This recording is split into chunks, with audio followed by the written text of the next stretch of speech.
Salut Alexis, Hello, comment tu vas? bah super et toi? Ah bah super, merci de nous recevoir dans tes superbes locaux sur la banlieue parisienne.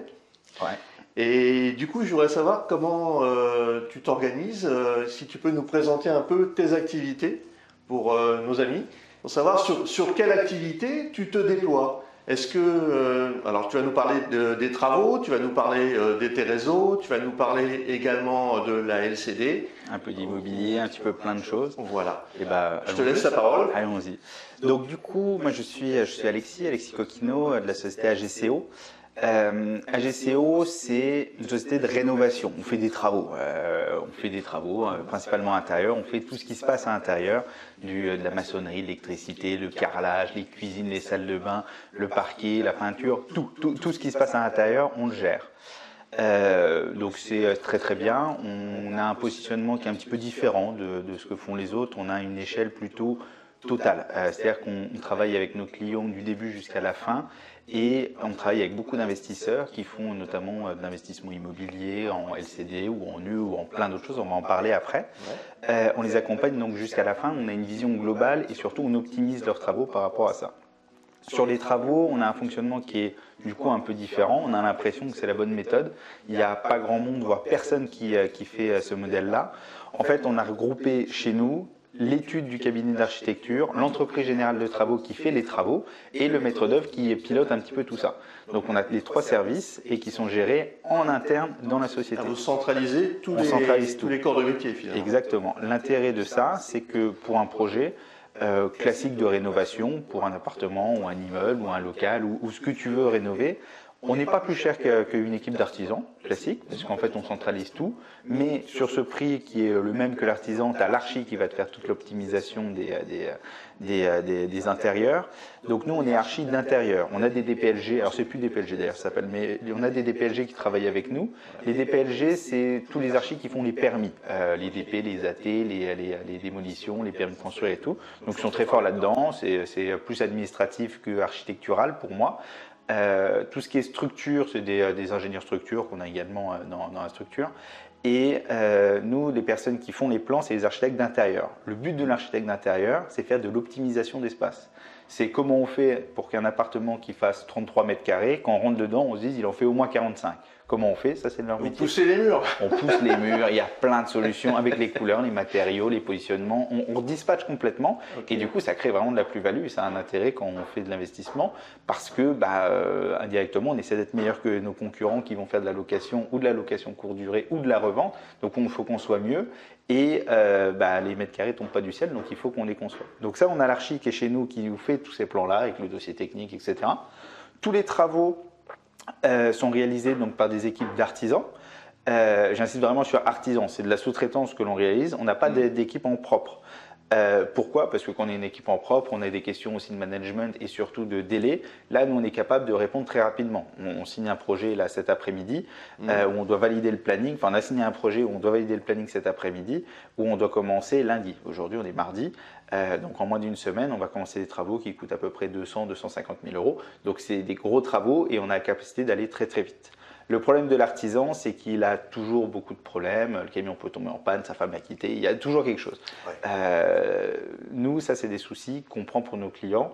On s'en fiche de son camion ou autre, donc on a une équipe, on est capable de tourner. Et pour éviter tous les problèmes de retard, on fournit tous les matériaux. Donc ça va du placo, le fil électrique, la prise, la peinture, tout. On fournit tout, le bac à douche, le receveur, la cuisine, on fournit tout. Donc, en faisant ça, ça nous permet d'être rapide, efficace, d'être sur des matériaux aussi, parce que quand on a vendu à un client de la laine de verre de 120, qu'on ne se retrouve pas avec de la 45 derrière, et hormis démonter le mur, on ne pourra pas le vérifier. Nous, on sait parce qu'on l'a acheté et on sait ce qu'on a mis dedans. Donc comme ça, on n'a plus d'excuses. Et ça nous permet d'être assez réactifs et plutôt bon au prix. Les artisans aiment bien. Alors, est-ce que du coup, ça peut constituer une force, le fait de... Je ne sais pas si tu fais des pénalités de retard, par exemple, sur les chantiers. Est-ce que ça, c'est quelque chose qui te permet Oui, alors ça fait partie des trois axes. Les trois axes, c'est un seul interlocuteur. Donc sur tout le projet, tu as un seul personne, c'est le maître d'œuvre qui est ton interlocuteur. Jamais tu vas parler avec l'électricien qui va t'expliquer que je sais pas quoi, machin. Il n'y a que le maître d'œuvre qui a l'autorisation de te parler. L'électricien, si tu lui dis bonjour, il va te répondre évidemment. Mais il n'a pas le droit de te poser des questions ou autre. Il n'y a que le maître d'œuvre qui est là pour ça. Et lui, il est là dans ton intérêt, il te représente toi, pas les artisans. Il est là pour faire en sorte que ça déroule. L'archi, il est là pour respecter les plans sur un point de vue esthétique, lui sur la conformité et le timing. Donc, tu as un seul interlocuteur, les assurances, etc. Et surtout, on met un délai qui est fixe. On a une petite base d'IA, parce que j'aime bien cette partie-là, et on automatise beaucoup. Et l'automatisation, c'est pas trop mal. On va en parler beaucoup. Et l'automatisation, ça permet justement de faire des devis rapidement. Par exemple, un devis, c'est très rapide. Chez nous, un devis de 100 000 euros, il est fait en moins d'1 heure. Alors qu'une entreprise, et c'est des devis qui font 40 pages. Mais parce qu'on a mis des photos, ça aspire les photos, ça comprend, machin et tout. Enfin, il y a plein de choses qui rentrent dedans qui permettent d'analyser et d'éviter tous ces problèmes-là. Et du coup, ça nous fait le planning. Donc, c'est-à-dire que quand on te donne un prix où on va avoir des concurrents qui vont dire voilà, ça va coûter entre 40 et 50, on sait entre nous qu'en réalité, ça va être plutôt 80 parce qu'il va charger en travaux supplémentaires. Nous, on va te dire voilà, ça coûte 75, on commence dans 3 semaines et on te livre dans telle date. Et cette date-là, on y tient, on prend rendez-vous tout de suite à 10h, le ménage sera fait le matin, machin. C'est déjà tout organisé. Et on prend rendez-vous. Si jamais on est en retard, on te donnera des pénalités de retard. Parce que ce qui pose problème à un investisseur, c'est justement le respect des délais. Bon, moi aussi j'ai investi dans des appartements. Et souvent, donc tu as dû connaître, rien. Souvent, on nous donne un délai, on va dire bon, on va le faire en 3 mois. Et puis 6 mois après, le chantier est toujours pas rendu. C'est insupportable. Et alors, les délais, c'est une chose, mais ce qui est pour moi encore plus insupportable, c'est les prix. Comment c'est possible qu'on se donne un budget de 80 000 euros? Toi, tu es investisseur, tu as fait ton financement à la banque de 80 000 euros, tu es au taquet de l'endettement, tu ne peux rien faire de plus. Tu as déjà payé quasiment 80 000 euros, le chantier n'avance pas et puis on te demande 50 000 euros de plus parce qu'en fait, on n'avait pas vu que derrière le mur, je ne sais pas quoi. C'est pas possible, ça ne marche plus. Mais tu as raison d'appuyer là-dessus parce que bon, la première problématique, tu peux la régler avec un différé d'emprunt. Tandis que la deuxième, il faut refaire un crédit derrière. C'est mort. Et tu peux pas. Et il y a plein de gens qui coulent comme ça. Nous, sur les travaux supplémentaires, on n'en fait pas. C'est un mot interdit chez nous. C'est-à-dire qu'on est venu voir, on a regardé, on est professionnel, on est sachant. On est censé savoir ce qui va se passer. Aussi bien sur ce qu'on a vu, on ne peut pas être sur du genre, je sais pas, j'avais pas vu que le mur était à peindre, du coup je te vends de la peinture en plus. Ah non, désolé, tu es venu, tu as regardé, c'est ton problème. Mais on va même plus loin que ça. C'est-à-dire que si je te dis le mur on l'enlève parce qu'il est non porteur et en fait à l'intérieur il y avait un IPN ou un poteau ou un machin ou quelque chose qui fait qu'on ne pouvait pas le voir avant, mais du coup ça engendre des surcoûts ou une impossibilité, ça c'est notre problème. On le prendra en charge, aussi bien en termes de coûts. Jamais on va le faire payer au client. Est-ce que ça veut dire que vous mettez à nu les murs si on fait de la démolition, pour le chiffrage. Oui, pour le chiffrage. Non. Parce que tu peux avoir une faille sous la peinture ou une fissure. En fait, on commence à avoir l'habitude. On a compté la semaine dernière, on a fait notre 680e projet. Donc on commence à avoir un petit peu le coup de main. Les immeubles sont quand même grosso modo tous faits de la même façon, les maisons aussi. On commence à avoir l'habitude, on comprend et tout. La base d'IA nous aide aussi, mais on a aussi le coup de main. Après, sur tous les projets, tous les projets, il y a à chaque fois quelque chose qu'on n'avait pas prévu et qu'on prend nous à notre pomme. Forcément. Tout le temps. Mais en réalité, je serais une entreprise comme toutes les autres entreprises qui sont en Ile-de-France ou sur Paris, peu importe. Sur la France, je peux le refacturer. C'est pas des choses qui étaient visibles, c'est des trucs qu'on pouvait pas prévoir et tout. Mais ça, c'est une garantie. Moi, je veux que mes clients soient contents et je pars du principe qu'un investisseur va faire d'autres investissements. Si je commence à le plomber pour gagner 5-6 000 euros sur un truc qu'on n'avait pas vu, qu'en vrai, si on fait un procès, je gagnerais probablement machin, c'est pas grave, je paye, il sera content, on fera un autre projet derrière. Donc ça, c'est notre garantie là-dessus. Et ça marche tout le temps. Je te donne un exemple. On a fait là sur un projet dans le 16e, un appartement, donc c'est tout en parquet partout. On enlève le parquet pour mettre du carrelage, qu'on va mettre une nouvelle cuisine à cet endroit-là. Et l'idée c'est que le carrelage il soit au même niveau que le parquet, pas envie d'avoir une barre de seuil et tout. Voilà. Donc on enlève le parquet et en dessous était censé avoir des solives, il y avait des choses comme ça. Et il devait avoir surtout une petite chape. Parce qu'on était sur un bâtiment assez récent et on devait avoir une petite chape qui était capable et on devait faire juste un réagréage pour se reposer par-dessus avec notre carrelage pour être affleurant. Juste quand on a enlevé le parquet, on s'est rendu compte que la chape a été tellement en mauvais état en dessous qu'il fallait la gratter complètement, qu'on a dû recouler complètement une chape. Ça a coûté énormément d'argent. On a dû intervenir sur l'appartement en dessous parce que c'était plus... Et comment une chape, elle peut être abîmée du coup? Parce qu'il y a des choses qui se sont passées. Tu ne peux pas le prévoir. Peut-être qu'il y a eu un dégât des eaux qui a duré pendant longtemps. Peut-être qu'il y a eu une mauvaise ventilation depuis toujours. T'en sais rien. La chose étant, c'est que normalement, j'aurais dû dire, bah voilà, c'est des choses qu'on n'a pas vues, on peut laisser moisir le truc, ça va être un problème pour vous dans 10 ans, ou alors on se remet tout de suite en conformité, votre carrelage en garde, on le fait. Donc on prévient le client, on dit voilà, on a fait ça, on a pris telle décision, tel retard, il n'y a pas de retard, il n'y a pas de surcoût, on y va. Soyez au courant quand même qu'on met, parce qu'on va vous expliquer un petit peu comment ça se passe. Le planning va être ajusté, on va travailler peut-être un peu plus un samedi, tant pis, mais on va faire en sorte que ça marche et qu'on soit OK. Et surtout, il n'y a pas de surcoût, il n'y a pas de surdélai. Donc ça, c'est hyper important.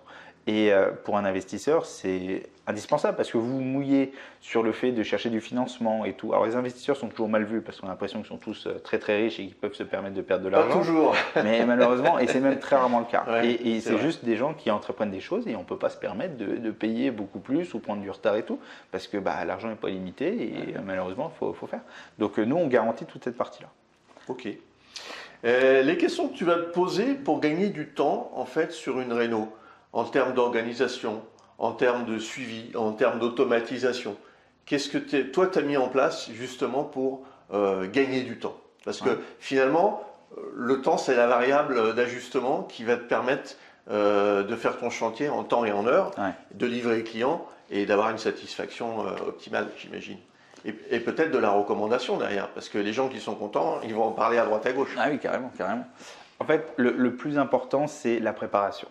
On va dire que sur un chantier de 3 mois d'exécution, donc c'est déjà pas mal, hein, 3 mois en termes de travaux. Ouais. Si tu veux faire correctement, il faut que tu te prépares au minimum 2 mois à l'avance. Okay. 2 mois à l'avance, c'est le délai minimum pour savoir ce qu'on va faire, sur quel budget, quel plan, quel matériaux, quel choix et tout. Une fois qu'on s'est mis d'accord avec tout ça, après on commence. Tous les chantiers, et j'en vois beaucoup de choses où c'est pas encore anticipé, où les clients disent bah vous venez vous péter la cloison, on va réfléchir après vous mettre. Non, là, ça marche pas. Soit on est d'accord sur tout ce qu'on fait dès le début, soit on n'y va pas parce que ça va être le fiasco. On va démonter des trucs qu'il fallait pas et en fin de compte ça va être un problème. Enfin, il y a plein de choses qui vont être engendrées derrière, donc c'est anticipation. Et ça t'arrive jamais qu'il y ait un investisseur qui dise bah tiens finalement je vais changer d'avis, je le faire. Si. Mais à partir du moment où c'est déjà cadré et que c'est déjà tout mis en place et tout, il n'y a pas de problème. C'est des switches en fait qui nous permettent de bouger sur quelque chose. Mais en soi, les modifications, elles sont très minimes. Jamais ça arrive où on se dit, bah, en fait, la cuisine, jamais pas à droite, jamais plutôt à la place de la salle de bain. Ouais. Ça n'existe pas. Parce que sur les plans qu'on fait, donc nous, les plans, c'est des plans 3D, c'est sur base de SketchUp. On peut les visualiser comme dans les Sims. En fait, on se balade et tout.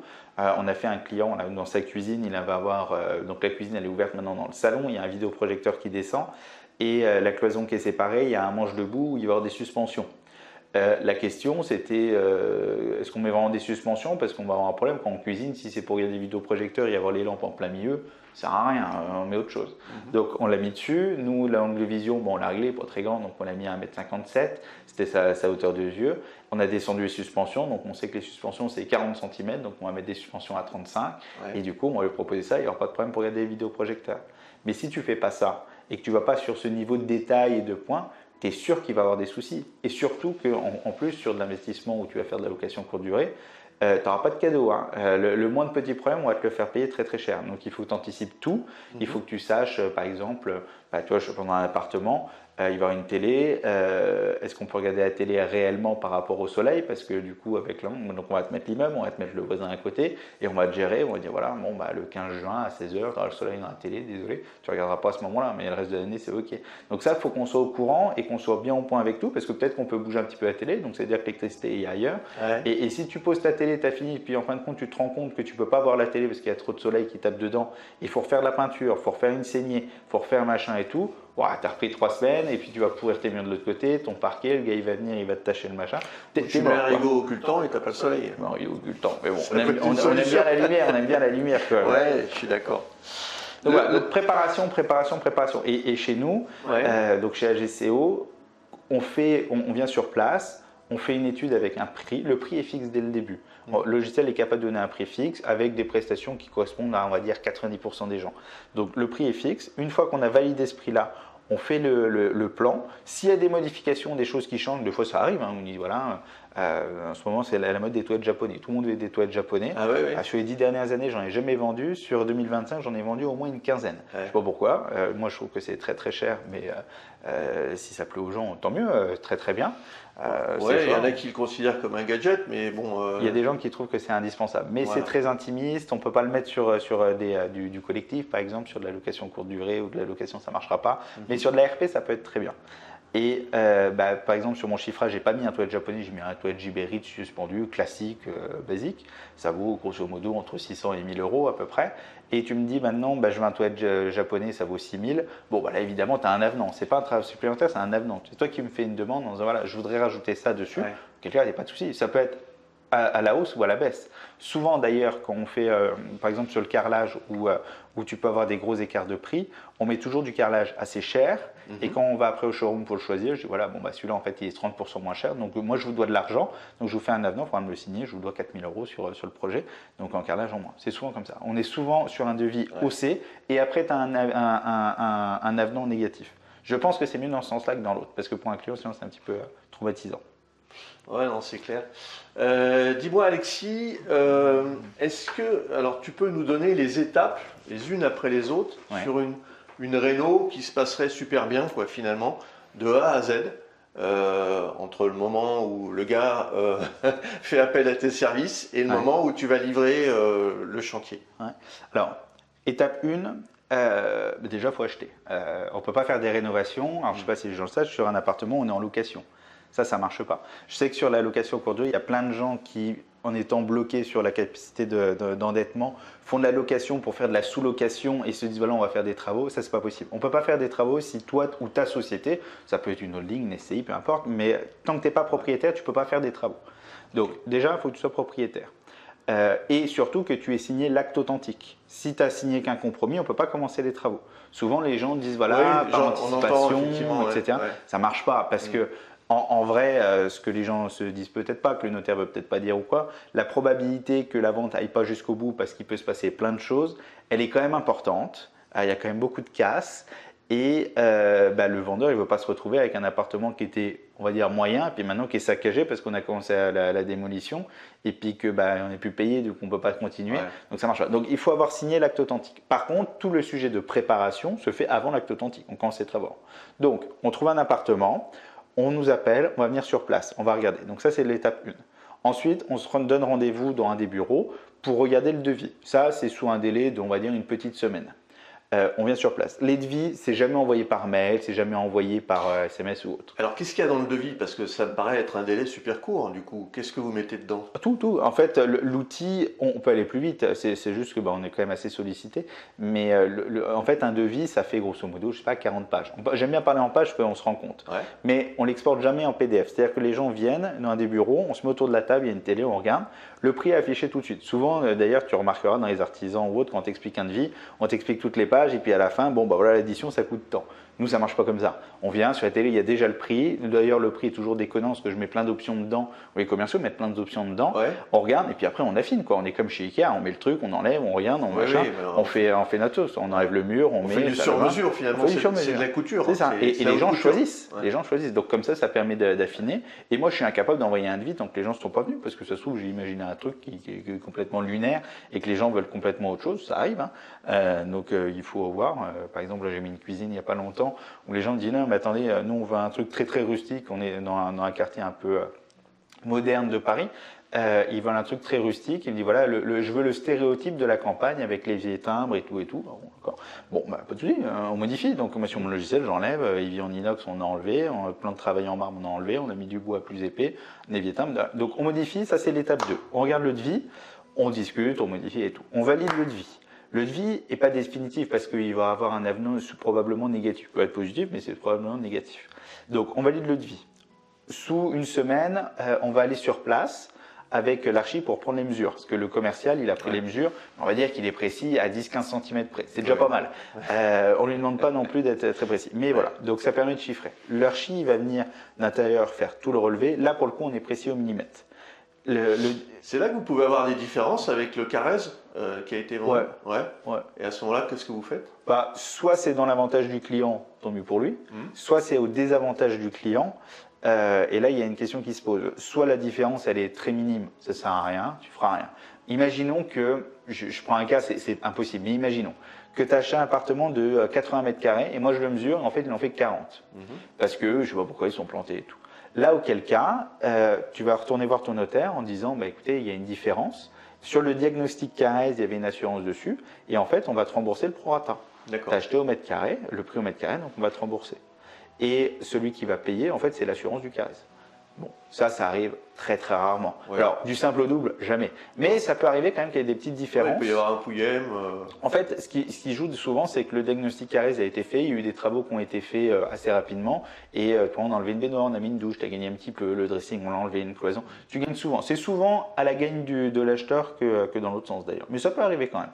Donc, on vérifie, on regarde, et puis bah, voilà, comme ça, au moins, ça nous donne une base d'idée. Donc, on a fait le devis. Donc, ça, c'est bon, il a été validé. L'archi est venu sur place, il a fait toutes les mesures. Il va commencer les plans. Donc, sous une dizaine, quinzaine de jours, rendez-vous au bureau. Les plans sont, on va dire, présentables. Ils ne sont pas finis, ils sont présentables. Ça permet de mettre, on regarde, on dit voilà, votre cuisine elle est là. Nous, on est en train de se dire que la cuisine, elle serait peut-être pas trop mal là. Si on fait ça, les tuyaux, ça va coûter 200 € de plus, mais en fait, on va gagner là 500 balles. Donc, en fait, vous êtes déjà gagnant là-dessus. Et ça nous permet de mettre ça. En fait, on fait un arbitrage et après, on regarde. Pour tomber bien. On fait les visualisations, on ne fait pas comme certains archis, on fait 5 versions. Ça ne marche pas. Il y a une bonne version, il n'y en a pas 5. Hein. Donc on fait la version qui est la plus cohérente par rapport aux demandes, on fait des plans. C'est des rendez-vous qui sont très longs chez nous, ça dure 4-5 heures, des fois même plus. Les gens ils partent, il est plus de minuit. Mais par contre, quand on sort du bureau, on a tout validé et on n'y revient plus. Après, on a déjà pré-choisi les matériaux en termes de, je sais pas, du carrelage, de la pierre de Bourgogne ou du marbre de Carins, peu importe. Là, après, on va au showroom, on en a plusieurs sur Paris. On vient et on va choisir. Je dis, voilà, ce qu'on a choisi, c'était ça. Est-ce que ça vous convient ou pas? Alors, j'ai une question en termes d'acompte. Comment ça se passe Alors, l'acompte, il est encore après. Ah, on n'est pas, même pas encore à l'acompte. D'accord, ok. Donc, une fois qu'on a choisi les matériaux, etc., là, on va avoir un pré-acompte. Pré-acompte, c'est 10%.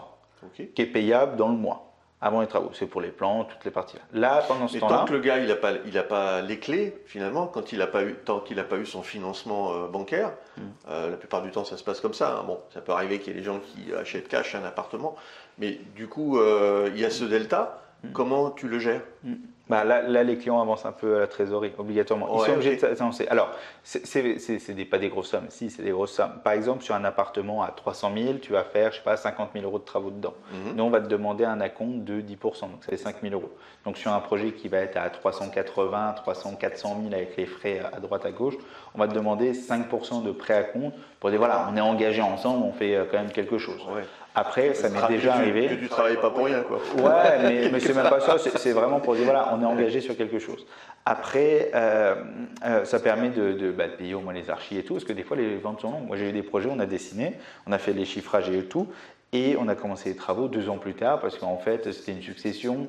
Le monsieur, bon, en fait, pendant la succession, il est décédé, donc c'est le frère qui prend, qui était sous tutelle. Il y a un juge de tutelle qui a repris. Ça arrive hein, des fois, et c'est quand même très long. Et les aléas. Voilà. Et du coup, il peut se passer plein de choses. Le juge peut dire, bah non, il a besoin d'un logement pour lui, donc on le garde pour lui. Tant pis, on paye les 10% de pénalité. Parce que d'ailleurs, si le vendeur s'arrête pendant la vente parce que je ne sais pas pourquoi, pour n'importe quelle raison, il doit à l'acquéreur 10% de pénalité. Ça, c'est des trucs que les gens ne savent pas toujours, mais qui sont quand même pas mal. Donc, à ce moment-là, on a fait les plans, on va demander un acompte, un pré-acompte, 5%. Ensuite, on a un temps de préparation, le temps de passer, nous, les commandes et tout. Sur les choses qui sont un peu spécifiques, là on fait une maison dans la Marne où c'est des fenêtres qui sont plus cintrées dans les deux sens, en haut et sur la largeur, avec des gueules de loup, on récupère les espagnolettes et tout, donc c'est un peu spécifique. Là on a quasiment 10 semaines sur la fabrication des fenêtres. Donc là on a un deuxième acompte qui est fait pour ces menuiseries-là, parce que sinon on est hors délai sur le chiffrage. Si jamais les gens ne veulent pas payer, ils se disent bah là moi je veux attendre l'acte authentique, pas de problème. Sur le planning, bah voilà, il y a un côté on écarte, bah voilà, obligatoirement la date plus loin et donc ça c'est transparent, c'est visible et les plannings sont interactifs et sont sur l'application qu'on a fait aussi développer. On prépare, 15 jours avant le début des travaux, on édite la facture d'acompte général, donc qui est 50%, tu signes l'acte authentique, tu donnes la facture à ta banque qui va nous régler directement, parce que maintenant les banques ne donnent plus l'argent, ils nous payent directement. Il faut que tu leur donnes leur aval évidemment, mais ils nous payent directement, puis après on déroule les travaux. Et après les travaux, donc nous on récupère les clés, on fait un état des lieux d'entrée dans le logement, on fait un état des lieux des voisins également, parce que ça étonnamment, avant on ne le faisait pas. Et en fin de chantier, tu avais toujours le voisin où tu as une fissure qui est passée, tu as un aquarium qui est pété, tu as un machin. Il y a toujours quelque chose. Toujours quelque chose. Et l'accès se fait facilement avec les voisins? Ah, ils sont très contents. Ouais. Ah, parce qu'on leur explique que c'est pour leur sécurité aussi. Ouais, bien sûr. Parce que si jamais, ce qui peut arriver, hein, imaginons qu'on perce et on perce le mur de notre voisin d'en face. Ils seront bien contents de pouvoir dire le trou il n'était pas et que je vais devoir refaire le mur. Donc ils sont très contents. Aucun problème. Donc on fait le tour de tout le monde. De toute façon, vous avez la décénale qui vous couvre. On a toutes les décennales dessus. Mm. Et si jamais il y a un trou chez le voisin, on va reboucher le trou et puis on n'en parle plus. Hein. Évidemment, on ne va pas attendre 5 mois que l'assurance machin. Mais maintenant qu'on fait les reportages photos des voisins, étonnamment, il n'y a plus de problème. Okay. J'ai plus eu un seul aquarium qui a cassé depuis qu'on fait ça. Donc très bien. Donc on fait ça. Nous on prend les clés et on fait le relais sur les travaux. Ce qui est super important parce que toi tu vas faire de l'investissement, donc tu vas louer. Peut-être que tu vas te mettre en location courte durée. Déjà c'est pas très bien vu dans les copropriétés. Donc bon, il faut être bien. Nous on prend le relais aussi bien pour toi que sur la copropriété, que sur les voisins. On va se présenter. On met des accroches-portes, il y en a là-bas d'ailleurs, où il y a les numéros de téléphone de l'agence et tout, en disant voilà, s'il y a le moindre problème, appelez-nous nous. Nous, on va gérer tous les problèmes, on est sur place et tout.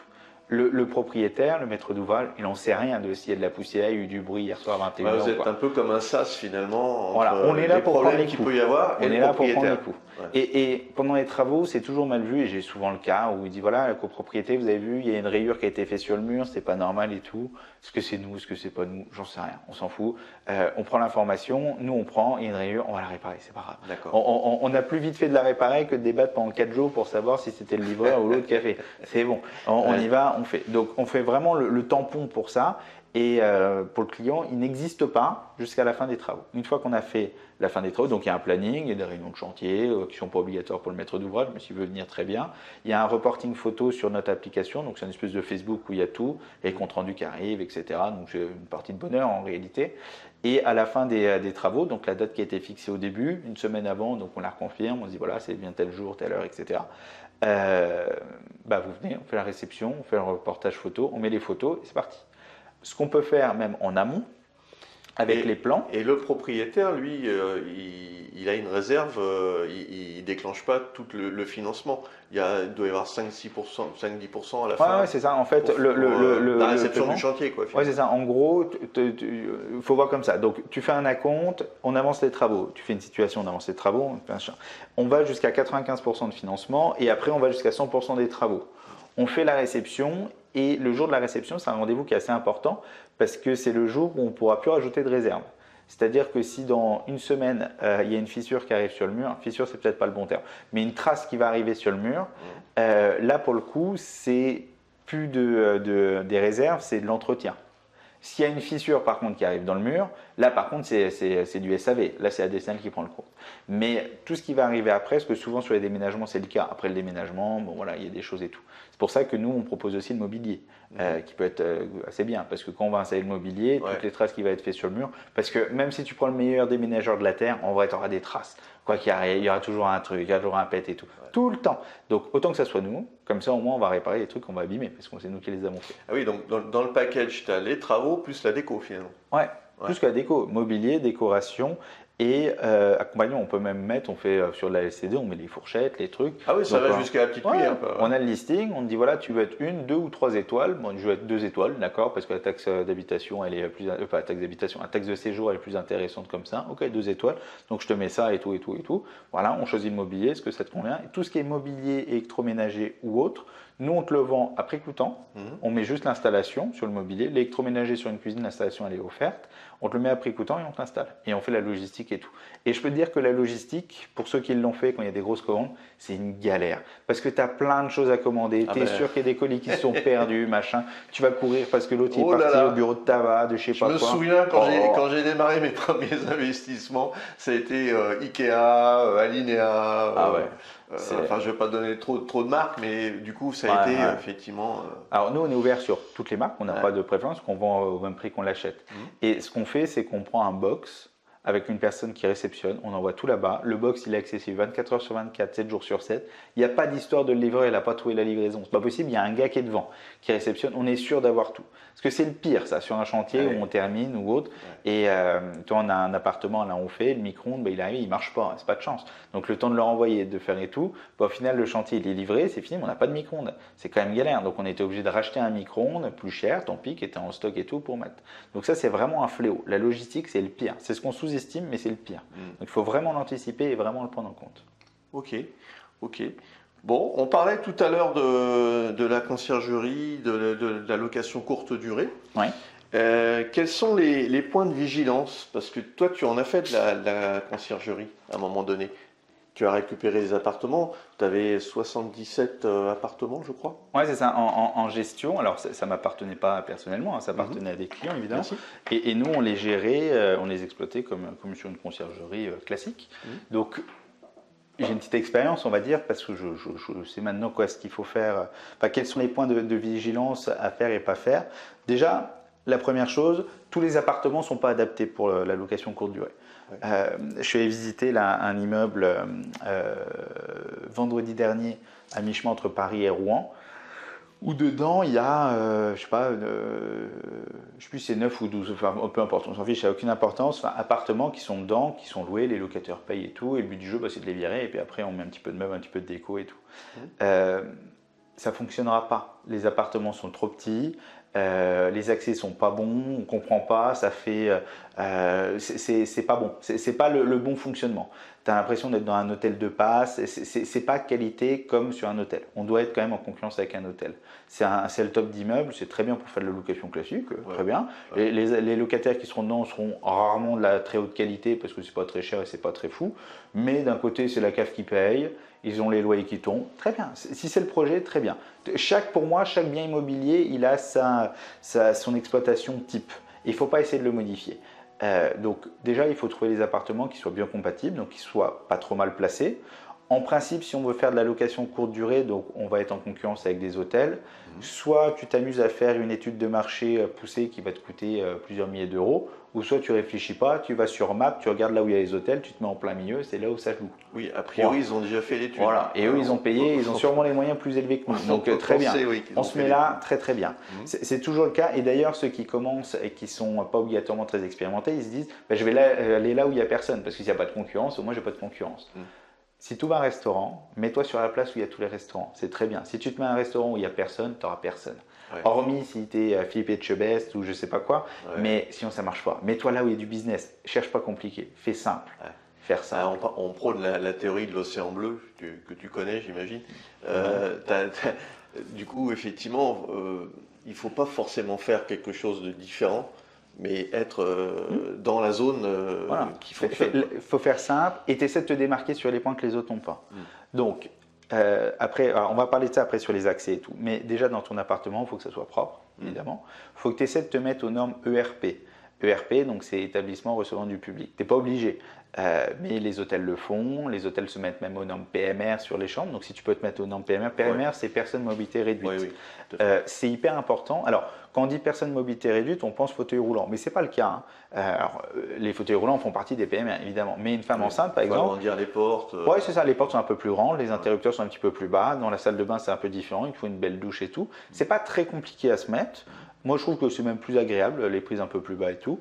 Et du coup, tu touches une clientèle que potentiellement tu n'auras pas. Et en plus, ceux qui ne cherchent pas spécialement du PMR, ils s'en fichent que ce soit PMR ou pas, que l'interrupteur soit 10 cm plus haut ou plus bas. Oui, tout à fait. Tout le monde s'en fout. Mais par contre, tu touches une cible en plus. Donc ça, c'est très bien. PMR, une femme enceinte est considérée comme PMR, un aveugle aussi, ou même un livreur de colis est considéré comme PMR. C'est personne à mobilité réduite. Donc quand tu portes un colis, tu es en mobilité réduite. Donc ça, il faut le prendre en compte. Et si tu as la possibilité de le faire, c'est très bien. En plus, PMR, donc pas d'escalier. Si tu prends du rez-de-chaussée, donc souvent tu peux te mettre en PMR ou si tu as un ascenseur.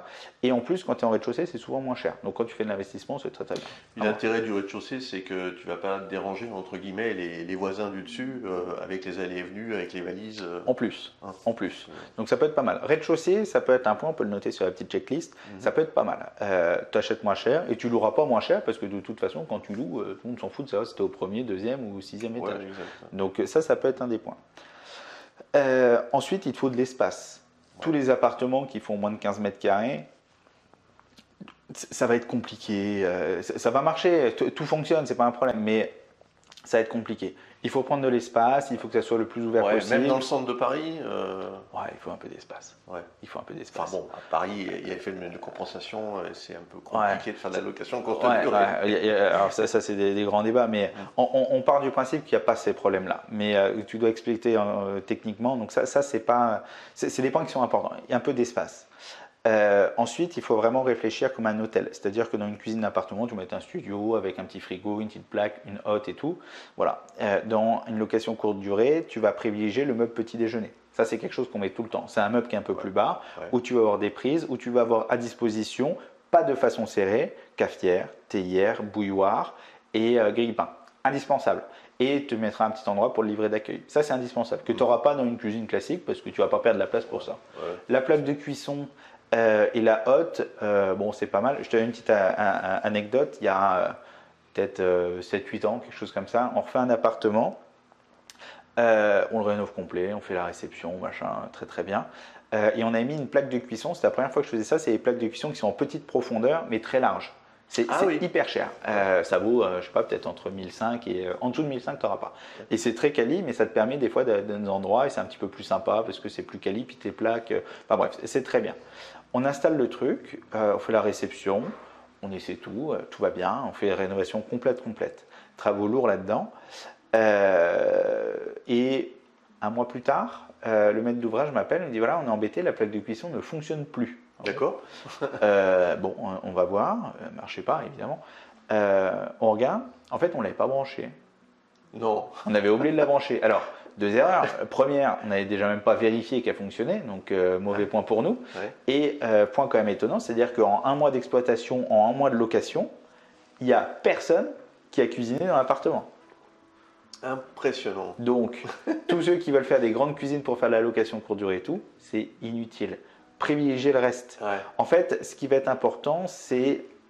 Et ça, les gens ont un petit peu de mal à le comprendre. Alors, je me ferai un petit bémol sur ce que tu dis. Ça dépend du type de population.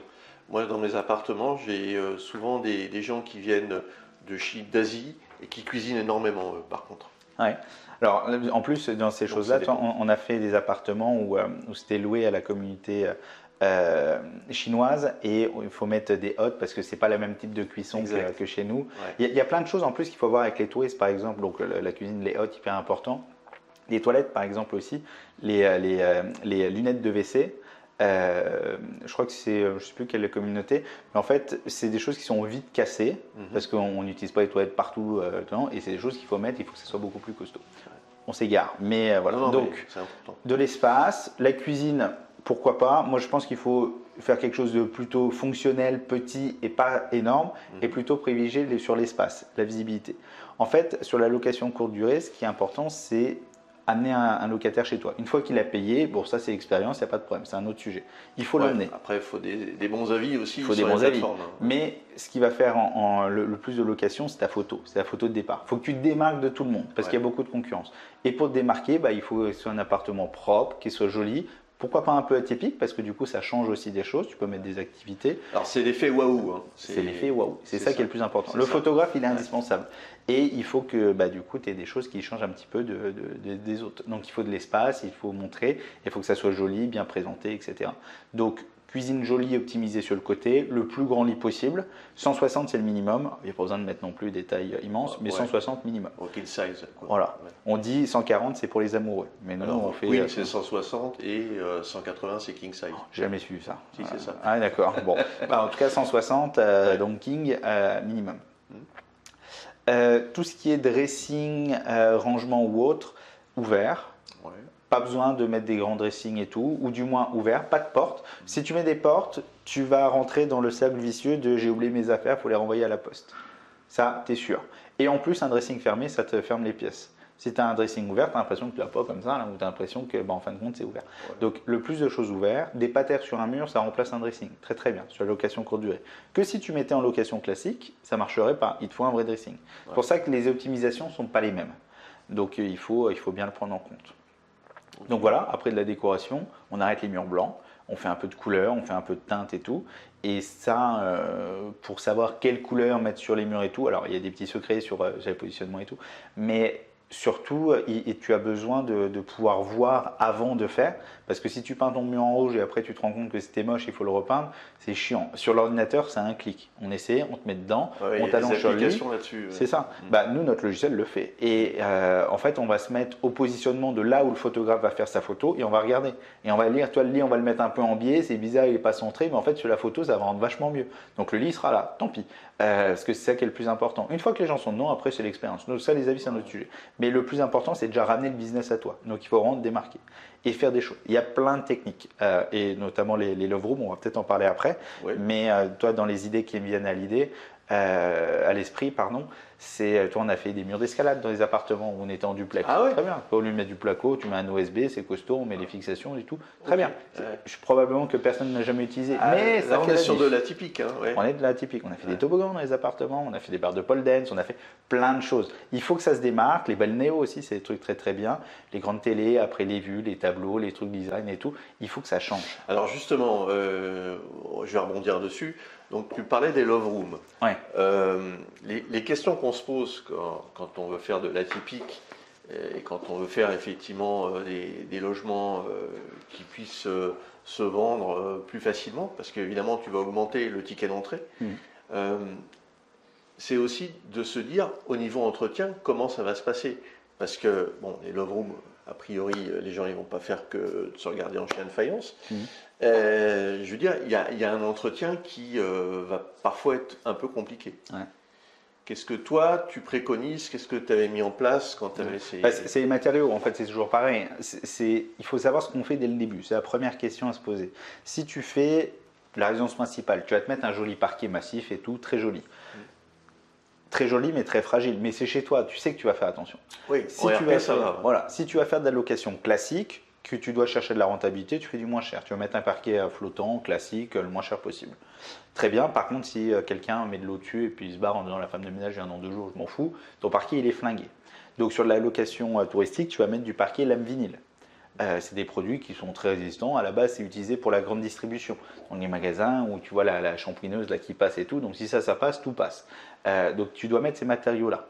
Ou du carrelage aussi peut-être. Tu peux mettre du carrelage. Moi, j'aime pas le carrelage, mais tu peux mettre du carrelage. Je trouve que c'est froid. Il y a du carrelage imitation parquet qui est plutôt pas mal. Ouais. C'est un peu plus cher et tu peux pas le mettre partout. Mais c'est une alternative qui est cohérente. Mais du carrelage, on en met très peu en réalité. Parce que c'est pas chaud et même au toucher et tout, c'est un peu différent, c'est un peu plus cher. Et ça se casse quand même plus facilement que de la lame vinyle. On en met beaucoup de lame vinyle, ça marche très bien. Et les lames vinyles, donc ça se pose comme en flottant, en plus c'est un boudin de colle et tout, donc c'est très résistant. Nous, on les fait retailler plus petites, parce que les lames font, je sais pas, 13-14 cm, quelque chose comme ça, par 1,20 m.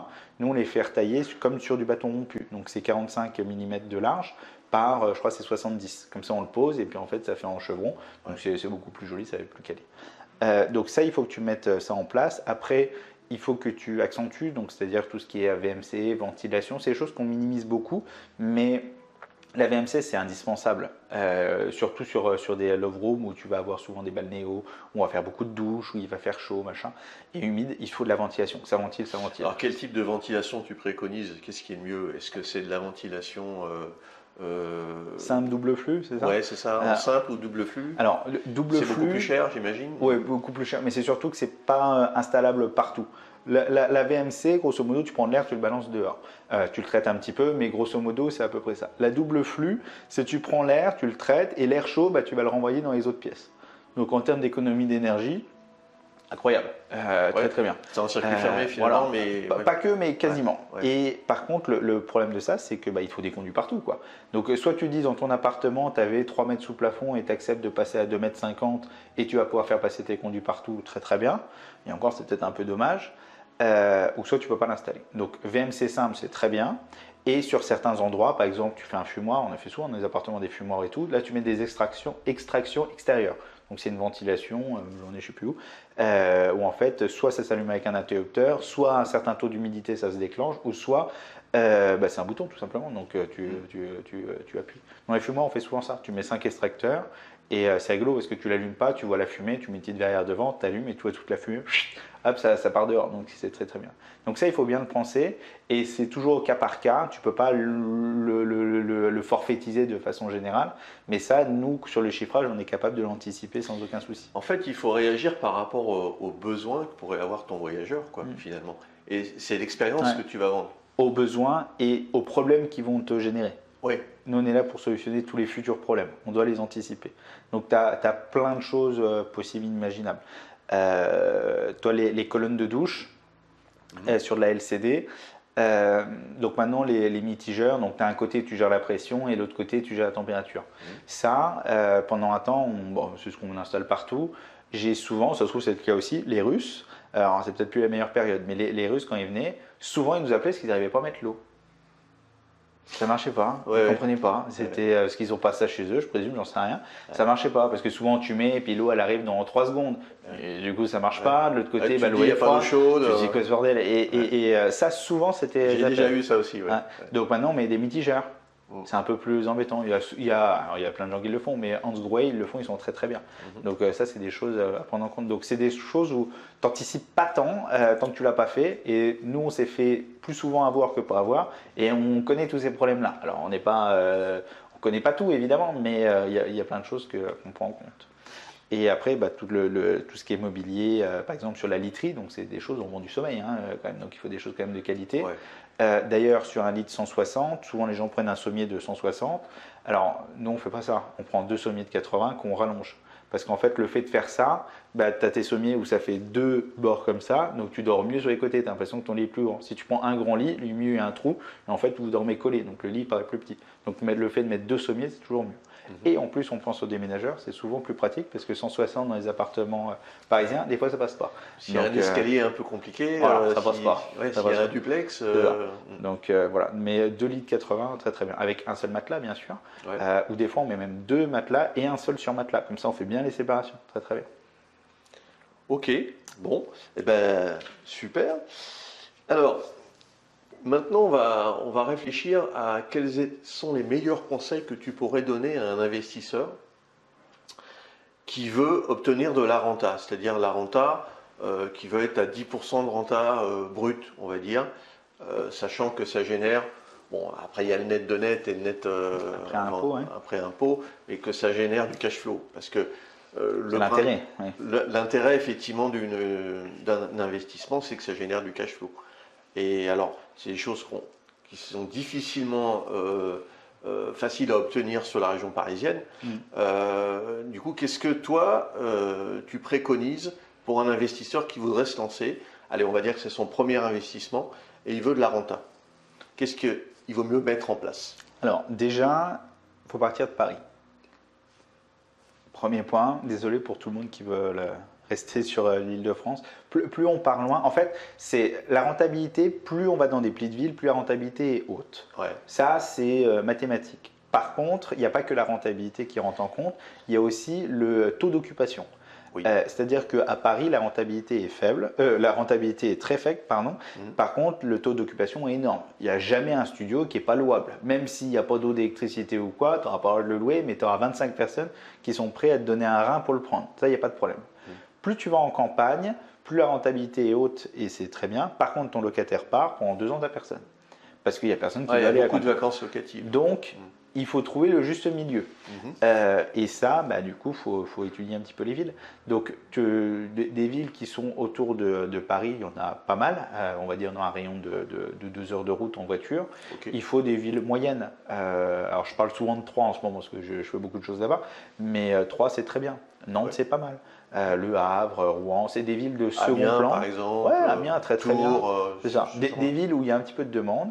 Et souvent, les gens me disent, mais comment on fait pour savoir s'il va y avoir de la demande et tout? Il faut penser, il faut être un peu pirate. Fais une annonce, fais une fausse annonce. Tu mets ton appartement, tu le mets 20% plus cher que ce que tu vas louer. Comment tu mets une fausse annonce? Sur le bon coin, tu mets une fausse photo, tu mets un machin et tout, tu vois. S'il y a des gens qui t'appellent, c'est qu'il y a des gens qui sont OK pour te le louer. Tu le mets un peu plus cher et puis tu diras, désolé, il est loué, c'est pas bien. Mais c'est pas grave, on s'en fout. Le but du jeu, c'est pas de se faire piéger. Soit tu es dans la théorie, soit dans la pratique. C'est ça. Il faut être dans la pratique. Tu essaies, moins de réflexion, plus d'action. Et donc du coup, plus tu vas en province, plus tu vas avoir de la rentabilité. Après, il y a comment tu vas exploiter ton bien. Est-ce que tu vas le mettre en location classique? Est-ce qu'il est assez grand, tu veux faire de la colocation? Est-ce que tu vas faire de la LCD, donc location courte durée, type Airbnb, Booking, Expedia? Est-ce que tu veux faire de la colocation courte durée? Ouais. Est-ce que tu veux la louer comme un local commercial? Peut-être que tu n'as pas le droit parce que tu es en restriction par rapport à quelque chose. Par exemple, tous les appartements qui sont en classe G, qu'on n'a plus le droit de louer et tout, tu peux très bien le louer à quelqu'un qui veut faire un bureau, ça n'a aucun souci. Ouais. Donc, D'ailleurs, est-ce que le DPE, alors, je fais une petite parenthèse, est-ce que le DPE, c'est une opportunité pour toi au niveau business? Enfin, pour AGCO, tu veux dire? Oui. Bah, on a du boulot sur la rénovation énergétique, mais pour plus que ça en réalité. En fait, Ok. nous, on a déjà tellement de boulot sur la rénovation classique. Des gens qui veulent faire que de la rénovation énergétique parce qu'ils n'ont plus le droit de louer. C'est des gens qui n'ont pas beaucoup de budget et qui veulent vite faire les choses autres. Si tu as juste un coup d'isolation et le placo, Ouais. en vrai, prends ton plaquiste là-bas, il va sûrement te faire du black que nous on fera pas, et puis tu gagneras et tu seras très content quand les travaux seront finis. Mais nous, on ne veut pas trop ça. On le fait pour des clients. Nous, on essaie de faire quand même du prestige, pas obligatoirement du très haut de gamme, mais on fait des choses bien, on va aller jusqu'au bout et avec réfléchi. Si c'est juste pour se dire, j'ai plus le droit de louer, je vais être embêté, je veux pas prendre une amende, je veux payer 3000 € pour faire de l'isolation, on va pas être pertinent. Nous, les travaux, on commence à partir de 10 000 €. En dessous, on ne sait pas trop répondre. Le budget moyen d'une rénovation chez nous, on va dire que c'est entre 50 et 80 000, et on fait des projets jusqu'à 350 000 à peu près hors taxe. En dessous de 10 000 €, c'est du dépannage. On a fait là une cliente qui est en train d'acheter un appartement, et dans son ancien appartement, c'est tout bouché, il faut envoyer. On envoie quelqu'un, on ne va même pas le facturer. Ouais. Je ne sais même pas le facturer. On a été une intervention à 150 balles. C'est pas grave, s'en fout. Nous, on est vraiment dans le service. Si elle est contente, elle sera plus sympa quand on va valider les plans. Et puis voilà. Donc voilà. Bon, donc si on revient à notre investisseur là, donc ok, tu préconises dans un rayon de 200 km autour de Paris ou dans les villes moyennes en C'est France, ça. voilà. Et du coup, tu préconises quel type? Est-ce que, alors si on est sur une échelle en base 100, on va dire sur du nu, est-ce que sur du meublé, on va être en base, je sais pas, à 150? Est-ce que sur ensuite de la coloc qui est un peu plus fort, on va être en base 200 peut-être, Ouais. non? En fait, dès le début, il faut savoir ce que tu veux faire.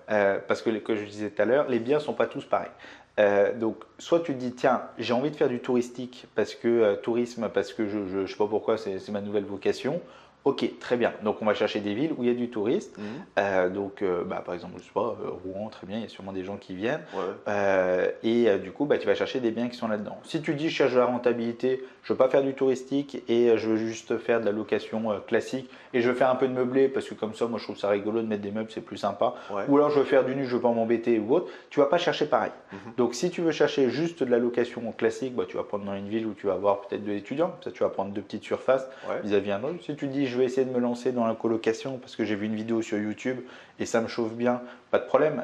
Tu te dis, voilà, qui va faire de la colocation? En fait, il faut se mettre à la place de ton client. On est comme dans une entreprise. Il faut que tu saches à qui tu vas vendre. Ouais. Donc, tu vas chercher, tu vas dire, voilà, colocation, peut-être plutôt à jeunes travailleurs ou étudiants. On va se mettre dans ces secteurs-là et tu vas chercher. Si tu fais une colocation et que tu te mets dans une ville où il y a 25 habitants et la ville la plus proche, c'est à 1h30, tu sais que ta colocation risque d'être un petit peu délicat. Ouais. Donc, il faut vraiment anticiper. Après, si tu te dis, alors on va parler sur le touristique parce que c'est quand même un peu la base d'ici. Donc, tu vas chercher dans une ville où il y a un petit peu de demande. Ouais. Tu vas chercher un endroit où il y a des hôtels qui sont autour. Plus il y a d'hôtels, plus ça va être intéressant. Et du coup, tu vas chercher tes concurrents et tu vas regarder à combien tu vas louer ta nuit. Déjà, ça va te donner ton ordre d'idée. Selon combien tu vas louer ta nuit, ça va te donner le budget d'acquisition que tu fais ta rentabilité, mais dans l'autre sens. Comme ça, tu sais à quel prix ce que tu dois acheter. Exact. Et par rapport à ça, tu vas chercher tes biens. Parce que ça ne sert à rien de chercher dans l'autre sens. Si tu cherches la perle rare et tout, ça ne marche pas. Ne cherche pas ce qui est à l'intérieur parce que tu vas le rénover complètement. Regarde l'environnement et les communs. C'est des trucs que tu ne pourras pas changer. Donc, c'est ça les points les plus importants. Et après, donc, vaut mieux prendre quelque part un appartement ou une maison qui est pourrie et tout refaire. C'est mieux. On refait toute l'électricité, on fait la plomberie, on repart d'une copie blanche finalement. Exactement. De toute façon, tous les gens qui disent mais moi je ne veux pas faire de travaux, c'est une bêtise. Parce que de toute façon, ton bien, il y aura un moment où tu devras faire les travaux qui vont être entre maintenant et 5-10 ans selon l'âge de ton bâtiment. Si tu fais les travaux dans 5-10 ans, tu n'auras pas le choix, tu seras pris au dépourvu et tu vas les payer cash. Autant les faire en amont C'est ta banque qui le finance. Alors tu vas le payer dans le crédit évidemment, mais c'est mieux que la banque le finance, tu ne sors pas ton cash. Donc autant faire les travaux maintenant. Ouais. Ceux qui achètent des appartements qui sont déjà loués, moi c'était un de mes premiers investissements, c'est un appartement loué, je me suis dit incroyable, la locataire va être dedans, va y passer toute sa vie, et puis quand elle partira, bah, je ferai les trucs qu'il y a à faire. Quoi. Le lendemain de l'acte authentique, elle m'a posé son préavis. Incroyable. Donc les travaux, je les ai fait tout de suite, mais je les ai payés moi. Ouais. Bravo. Donc c'est bêtise. Donc si tu prends un appartement qui est loué parce que tu pars du principe que tu ne feras pas de travaux et tout, pourquoi pas? Mais pars du principe que tu devras faire des travaux dans tous les cas. La question c'est est-ce que tu veux les payer cash dans 5 ans ou est-ce que tu veux que la banque les paye pour toi maintenant? Exact. Donc si tu veux te que la sers banque... de l'effet de levier finalement. Exactement. Donc fais que la banque le fait et comme ça au moins tu te mets en conformité. Après une fois que tu as fait des travaux avec AGCO ou avec une entreprise, normalement tu es censé avoir une décennale, biennale, assurance, etc. Donc grosso modo on va dire sur les 15 prochaines années tu es tranquille. Ouais. Tu auras peut-être, si tu fais de la location courte durée, tu auras peut-être tous les 1 an et demi, 2 ans à refaire de la peinture peut-être. Ouais. Hein, c'est ça. Ouais. Hein, grosso modo, Ouais. ça dépend du passage. Mais Ça dépend du passage, ça dépend des teintes et tout. La peinture foncée, c'est très chic et tout, mais ça s'abîme beaucoup. Ouais. Dès que tu fais un petit nion, bah, de toute façon, le mur derrière ta peinture, il est blanc. C'est ta préparation, c'est ton placo. Donc, quand sur un mur blanc ou très clair, tu as un pet, blanc sur gris clair, bon, ça se voit moins que blanc sur noir. Donc, les couleurs foncées, c'est joli, mais il faut les privilégier et tu mets surtout pas ça dans l'entrée. Quand tu mets dans l'entrée, dans une entrée serrée, tu te fais un truc noir et tout pour que ça soit clean. Avec les valises, t'es mort, ça marche pas. Ah, c'est sûr. Et donc il y a plein de choses. Après, il y a des matériaux. Bah, tu vois derrière toi des échantillons d'EcoShock, c'est des matériaux qu'on colle au mur. Ouais. C'est des plaques qui sont utilisées normalement dans les hôpitaux et dans les blocs opératoires. C'est pas très très cher, c'est assez résistant, c'est juste là, si tu veux voir. Et c'est le truc à droite. Donc ça, ouais. Et ça, c'est très résistant, le petit, ouais. Et du coup, ça, tu peux le mettre dans les entrées. Tu as plein de couleurs, de choix et tout. Ça, c'est utilisé dans les chambres opératoires. Ah ouais. Et le but du jeu, c'est que ça soit facilement lavable parce qu'il y aurait du sang, des machins, des éclaboussures, mais surtout au choc parce que quand ils arrivent avec les chariots, ils tapent dedans et ils s'en fichent, quoi. Donc ça, tu peux mettre ça dans les entrées, tu peux mettre, tu as du blanc, tu as plein de couleurs. Et nous, on met ça et c'est très résistant. Et tu le vois pas. Souvent, on le met en partie basse, tu mets une simesse dessus, invisible. Par contre, tu peux venir avec un marteau, tu tapes toute ta vie dessus, jamais tu auras un pet. Ouais. Donc ça, c'est très bien. Et ça, c'est des choses où ça vaut 15-20 euros du mètre carré. Donc c'est pas très très cher, c'est le prix de la peinture. Donc ça peut être des choses à réfléchir sur la location courte durée. Ok. Alors tu as d'autres activités, notamment, on en a parlé au tout début de l'entretien, au niveau des réseaux, du business. Est-ce que tu peux nous en parler un petit peu? Alors ça s'appelle Speakeasy. Speakeasy. Là, il y a un dîner là, qui a été organisé il n'y a pas longtemps. Là. Avec notre amie Marlène, ouais. Ouais, le 7 mai. Ouais, c'était très sympa. Donc Speakeasy, c'est un club d'affaires. C'est un regroupement de clubs d'affaires. Grosso modo, dedans, on a vocation à amener beaucoup de gens. On part du principe que dans l'immobilier, dans les affaires, plus tu as du réseau, plus tu peux te développer, moins tu as de problèmes. Un exemple, par exemple, je cherchais un photographe parce que le mien était full hier. J'ai mis sur le groupe Speakeasy, voilà, cherche photographe. On m'a donné 3 contacts. Le shooting est dans, je sais pas quelle heure il est, c'est à 15h. Okay. Très très bien. Et je crois que je paye même moins cher qu'avec le mien. Et on verra ce que ça donne. Mais c'est réactif. C'est le but du jeu. Le réseau, c'est le plus important. Si tu n'as pas de réseau, et moi je dis toujours dans les affaires, quand tu as un problème, si tu n'as pas le numéro de téléphone de quelqu'un à appeler pour solutionner ton problème, c'est un vrai problème. Donc il faut le solutionner. Donc le réseau c'est indispensable et plus on est nombreux, mieux c'est. Il y a plein de clubs d'affaires type BNI, Apollo ou autres qui sont très bien, qui ont fait leur marque depuis des années et qui tournent et grand bien leur face. Le souci c'est que c'est souvent déjà tôt le matin, moi je suis pas trop du matin, parce qu'on finit tard le soir et puis sur la location courte durée les problèmes c'est entre on va dire 19h et 2h du matin, donc se lever à 6h pour être sur place à 7, bon ça pique un peu, donc j'aime mieux les choses le soir. Et surtout, il y a une exclusivité des affaires. Donc, c'est-à-dire que tu ne peux pas avoir 10 agents immobiliers en face de toi qui ont 10 expériences à te partager ou autre. Moi, j'aime bien la concurrence. Je trouve ça bien. Je trouve ça intéressant. Mais oui, à partir du moment où tu n'as pas de concurrence, ou que tu ne veux pas de concurrence, c'est que tu n'es pas sûr de ton produit. Tu n'as pas envie d'être mis en concurrence. Donc, si tu es sûr de ton produit, de ce que tu proposes, il n'y a pas de problème. Les autres font ce qu'ils veulent. Ils sont aussi sûrs en eux. Ça se trouve, on est tous fous. On est tous persuadés d'être les meilleurs. Mais au moins, on est en place et pas de souci. Donc, on fait ce club-là où, du coup, il y a beaucoup de partage et d'échanges. Et moi, je suis très content de pouvoir discuter. Alors, nous, en plus, sur AGCO, on est en concurrence avec les archis, les maîtres d'œuvre, les OPC, les artisans, le plombier, machin. Donc, on est en concurrence avec tout le monde. Oui, parce que vous regroupez tout un tas de corps corps de Donc métier. sur les clubs d'affaires, à chaque fois que j'y vais, je ne sais jamais trop comment me présenter parce que je dis oui, moi je suis en concurrence avec les 6 personnes en face de moi. Vous êtes 10, désolé, mais voilà, moi je fais la même chose que vous tous. Donc voilà, donc sur ces clubs-là, c'est bien. Et moi, ça me permet de pouvoir parler avec un plombier parce que des fois on a des problèmes de plomberie et puis on est content de pouvoir échanger en disant voilà comment on fait ou avec un archi ou autre. Et ça nous permet aussi d'avoir des sous-traitants. Alors sur ce type d'événement là qui a eu lieu le 7 mai, donc ça c'est il y a combien de NTW. personnes du coup? Alors, il y a deux choses. En fait, dans Speakeasy, donc il y a plusieurs clubs. Il y a les jeudis de limo et NTW. Donc, le 7 mai, c'est NTW, donc c'est networking, c'est des dîners. Sur ces dîners-là, on est au maximum 50. Les places sont limitées à 50. On n'est jamais plus de 50. Pourquoi? Parce que quand on a des choses, on est plus nombreux, comme sur les jeudis de limo. En fait, il y a tellement de monde que quand tu rentres, tu vas discuter avec les gens que tu connais parce que les autres, de toute façon, tu n'auras pas le temps de voir tout le monde. Alors, c'est la problématique des séminaires qui sont organisés sur l'immobilier où il y a 2000 personnes. Exactement. Donc, tu parles aux 10 personnes que tu connais. Et voilà. et c'est ça. Et tu repars peut-être avec une carte de visite ou quoi. Là, sur des repas où on est, on va dire, donc on était 47 là sur le dernier, Okay. Tu repars avec 46 cartes de visite. Tu as le temps de discuter avec tout le monde. Il y a plein de choses en plus qui sont faites pour partager et tout. Donc là, c'est vraiment, tu rencontres tout le monde. C'est vraiment important. Et on pourrait faire un repas où on est 80, 100 personnes. On le fera probablement un jour sur une date comme à Noël. Là, on a prévu des dates où on fera avec un petit peu plus de monde. Mais quand tu es trop nombreux, tu n'arrives pas à voir tout le monde. Donc là, 50, c'est le maximum. Tu as une petite conférence.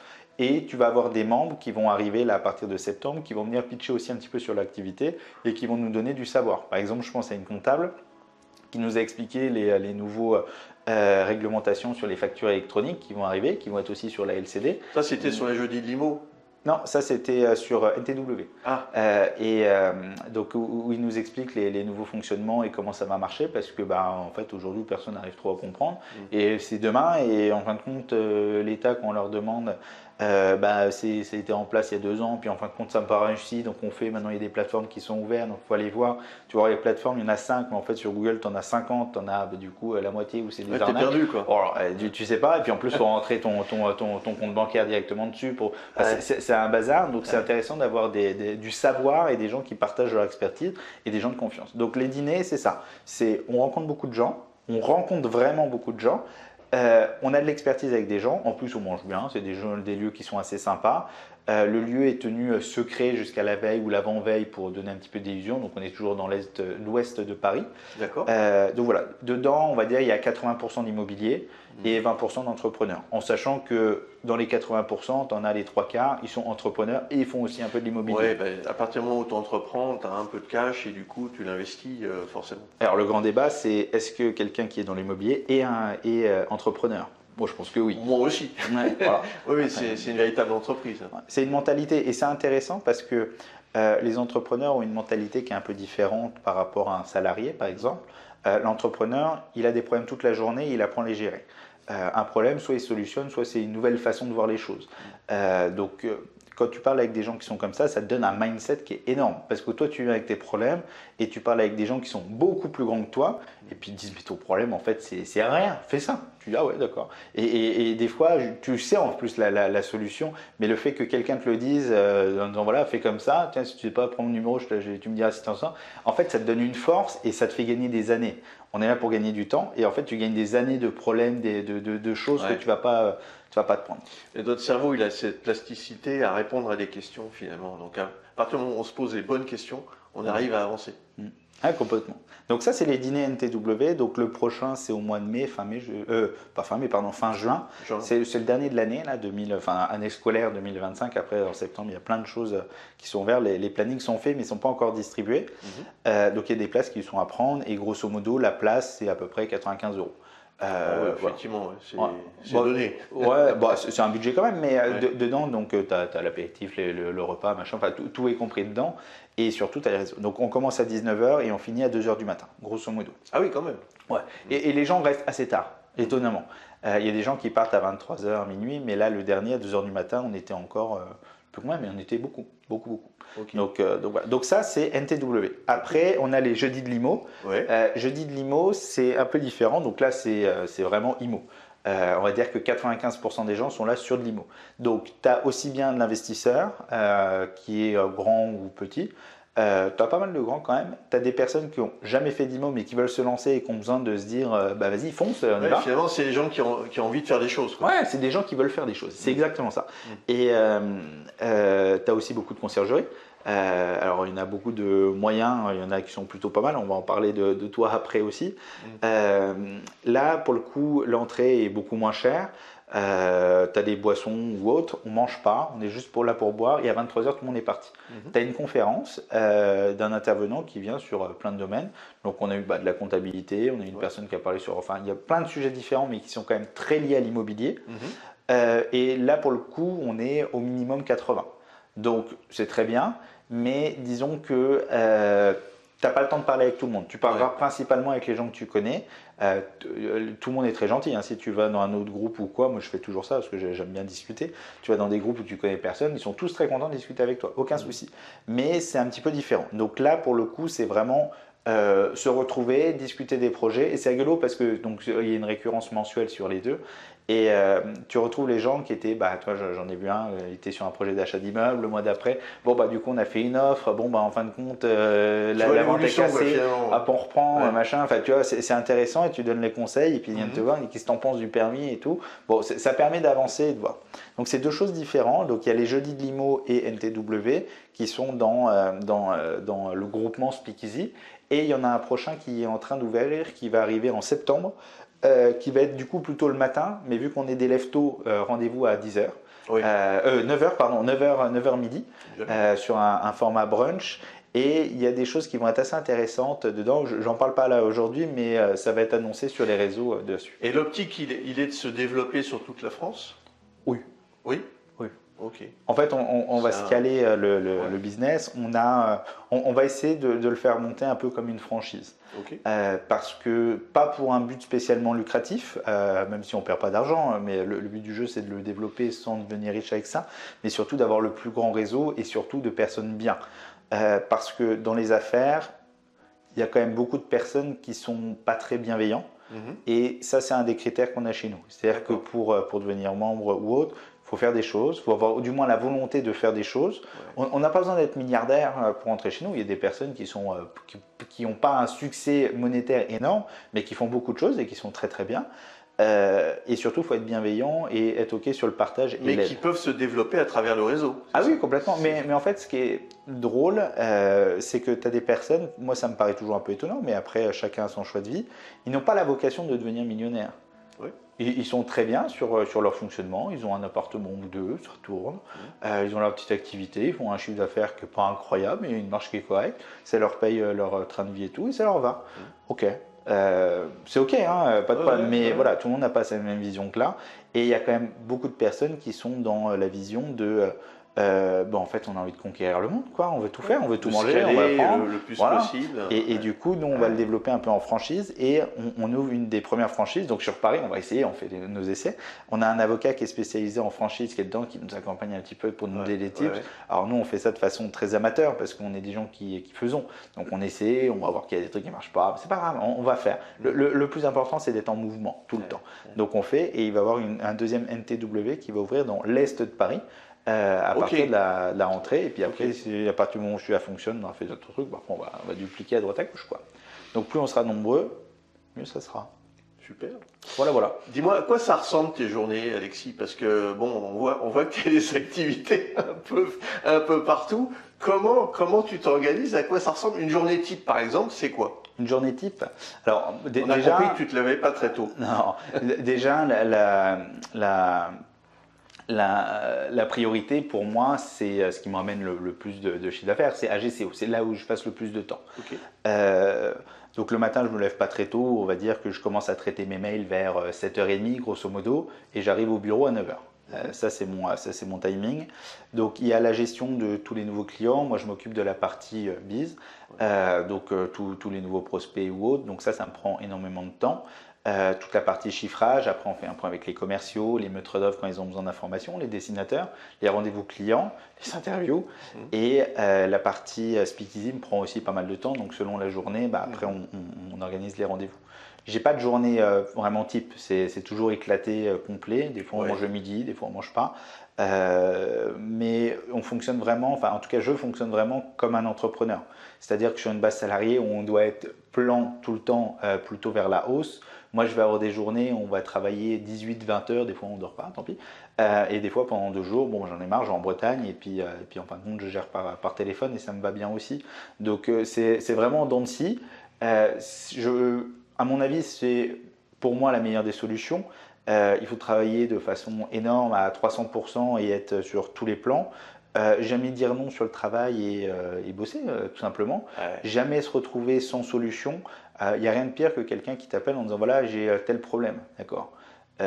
Quelle est la solution? Moi, je suis derrière mon ordinateur, tu me dis ça, tu as peut-être plus de données que moi pour trouver une solution. Donc, raccroche, trouve une solution, tu m'appelles et je te dirai laquelle on prend. C'est ça, ou propose-moi 2 ou 3 solutions. Voilà, c'est pas où, c'est propose-moi 2 ou 3 solutions et puis après je te dirai ce qu'on va faire. Okay. Mais voilà, en tout cas, jamais tu peux te retrouver en disant ça n'existe pas, ça marche pas, c'est pas possible. À chaque fois que tu dis c'est pas possible, il y a un gars qui l'a fait 10 minutes après toi. Donc c'est pas possible, ça n'existe pas. Ils donc, savaient que c'était impossible, alors ils l'ont fait. Exactement. Ça. Donc on fait, on solutionne et je dois trouver un prestataire là en Bretagne pendant quelques jours. J'ai envoyé 2-3 messages à des personnes qu'on m'a recommandées avec mes critères et les choses. Il y en a plusieurs qui m'ont dit ah mais non ça je fais pas. Mais en fin de compte, il n'a même pas eu l'information jusqu'au bout et tu as envie de lui dire mais attends, je te donne du chiffre d'affaires, m'explique pas que tu fais déjà pas. Vois comment on va faire pour s'adapter à ma situation. Parce qu'il y a peut-être des choses où moi je peux évoluer, peut-être que toi aussi, puis à un moment on va se croiser. Et ce tempérament-là d'entrepreneur, il y en a de moins en moins, j'ai l'impression qu'ils l'ont. Et il faut vraiment le choper et se dire voilà, on se met autour de la table, on n'est pas d'accord, mais à la fin du café, on va trouver une solution quoi qu'il arrive. Donc ça, c'est vraiment le plus important et c'est vraiment le tempérament d'entrepreneur. Donc ça, il faut vraiment le prendre. Ok. Donc, tu n'as pas vraiment de routine que tu as mis en place. Mais par contre, j'ai des automatisations sur les mails, par exemple. Je reçois beaucoup de mails. J'ai jamais compté, mais je pense que ça se compte peut-être en 300, 400 mails par jour, quelque chose comme ça. Ah ouais. C'est important avec les notifications et tout. Et j'ai fait des petits bots là avec ChatGPT et puis le Make pour traiter les mails et pour automatiser les réponses. Donc, il me propose des réponses sur beaucoup de choses. Alors, je retape derrière, mais ça me fait gagner beaucoup de temps. Okay. Après, sur l'organisation, de base, je suis quelqu'un de très bordélique. Donc, une fois que c'est dit, c'est bien. Maintenant, il faut le savoir. Qu'est-ce qu'on en fait? Donc, je suis obligé de beaucoup m'organiser. Mon bureau est toujours à peu près rangé, il n'y a rien qui traîne. Et surtout en termes de planning, je peux te dire dans 4 ans où est-ce que j'ai planifié mes vacances, où est-ce que je suis ou autre. Ça, planning indispensable. Et je suis dessus tout le temps. T'es pas bordélique du coup alors? Je suis obligé de mettre ces contraintes-là, sinon je m'en sortirais pas. Et tous ceux qui me disent bah tiens on peut se voir le week-end du machin.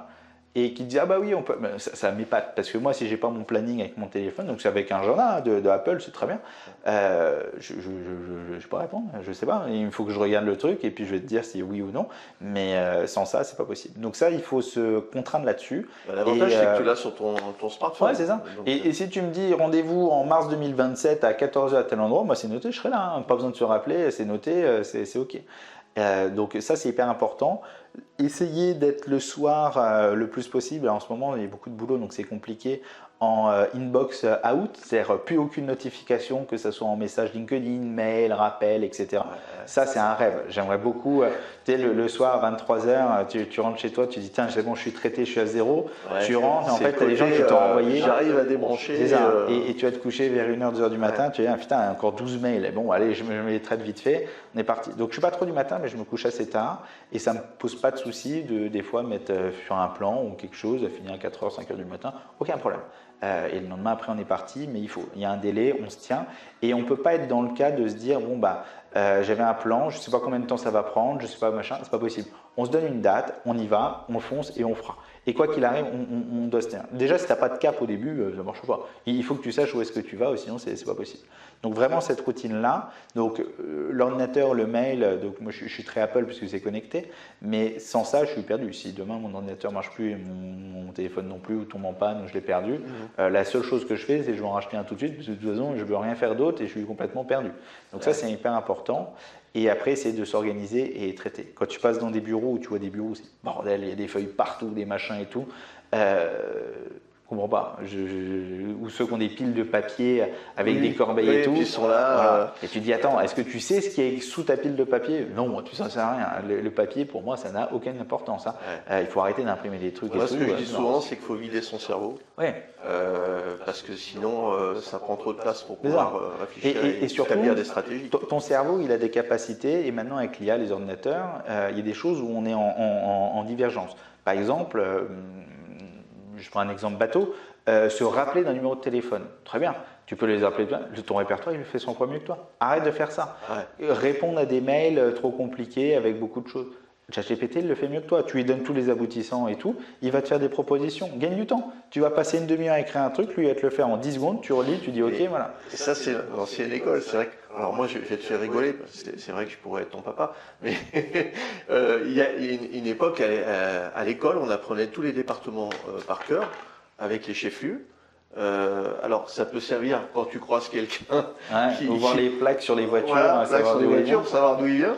Mais c'est quelque chose que j'ai encore dans la tête, quoi. Ouais. Et je connais tous les départements par cœur avec, bien.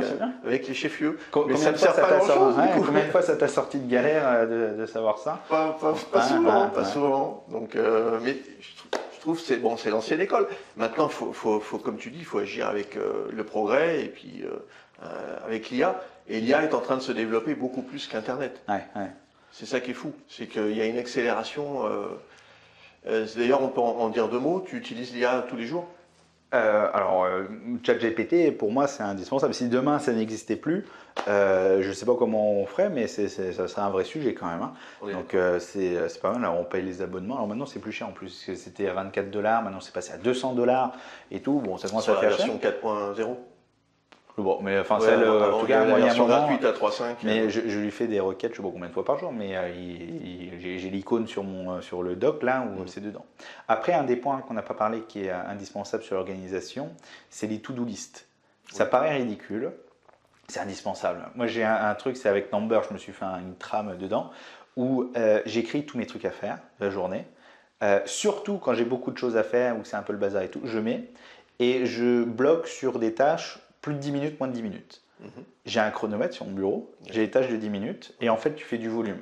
Ça va de Pareto, 80-20. Ouais. Tu fais tous les trucs qui vont vite. Déjà, tu as la liste, elle est quasiment finie. Ouais. Et tu te rends compte qu'à 11h du matin, déjà tu as fait quasiment toute ta liste et tu te mets des barrières de 10 minutes. Parce que quand tu le fais pas, en fait, toi, tu vas un coup sur Instagram, machin, tu réponds à l'autre et tout. Et en fait, tu es mort. Quand tu vois le chrono qui est devant et tu dis, voilà, dans 10 minutes, le machin, il faut que ça soit plié ou sinon, tant pis pour toi, tu auras la honte d'envoyer un truc pas bien. Là, au moins, tu es canalisé dessus. Alors, sur les créneaux, ce qui m'a impressionné, tu connais Elon Musk, bien sûr. Elon Musk, lui, c'est 5 minutes. 5 minutes, 5 minutes. Il est 2 fois plus performant que moi, alors. C'est bien. C'est une bonne nouvelle pour moi, alors. Il se fait des tâches, il se fait une liste de tâches pas possibles dans la journée. C'est indispensable. Et voilà, c'est des petits créneaux de 5 minutes.